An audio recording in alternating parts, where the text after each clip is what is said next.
அடிக்கடி டாக்ஸியில் பயணம் செய்பவரா? அப்போ ஃபாஸ்ட் ட்ராக் ஆப்பை டவுன்லோட் செய்து ரூபாய் 50 டிஸ்கவுண்ட் ஆக பெறுங்கள்.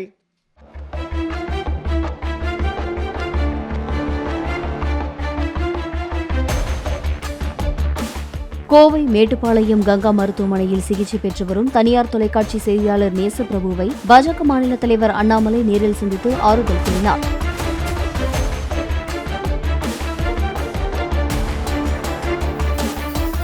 அவருக்கு வழங்கப்படும் சிகிச்சைகள் குறித்து மருத்துவர்களிடம் அவர் கேட்டறிந்தார்.